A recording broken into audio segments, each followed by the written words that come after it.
Okay, so, you sent over some interesting thoughts about navigating work, like how to be good at your job and not cause any problems. And specifically around that first law from Laws of Power, never outshine the master. So I figured today we could dig into that a little bit, see what it's really about, and hopefully give you some takeaways you can, actually use. Yeah, it's kind of a provocative thought, right? This idea that sometimes, like, maybe you shouldn't show all your cards.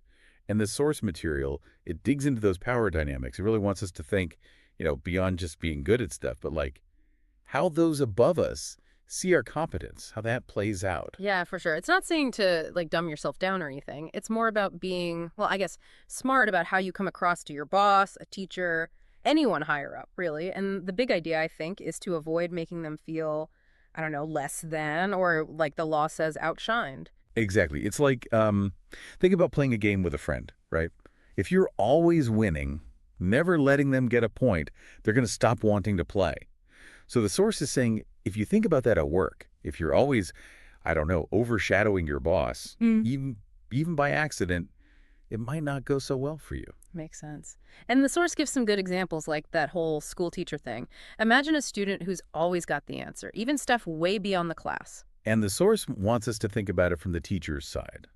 At first, maybe they're impressed, but after a while, it could feel like their own knowledge is, well, kind of being challenged. Makes Yeah. you wonder, does that teacher start, I don't know, ignoring that student, not giving them as much attention? Interesting. And then there's that other example, the one with the new employee.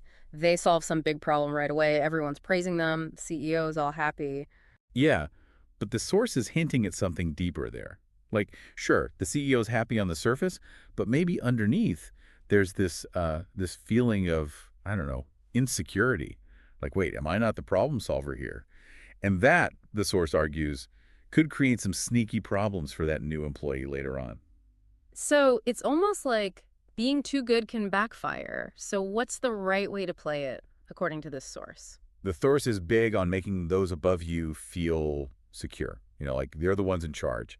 Instead of showing off, it's more about offering help in a way that makes them look good. Building trust, showing loyalty. That's what matters more than like instant success. So for you, thinking about how this applies to your situation, what's the big takeaway here? I think it's about respecting the hierarchy, showing deference to those in charge. That's really key, according to the Right. source. And I guess being good at your job is great, but if you're always trying to be the star or making others feel small, it can create problems. The source is saying work together, help those above you succeed. Yeah, like don't step on toes to get ahead. The source argues that by helping your superiors, by making them look good, you're actually setting yourself up for success.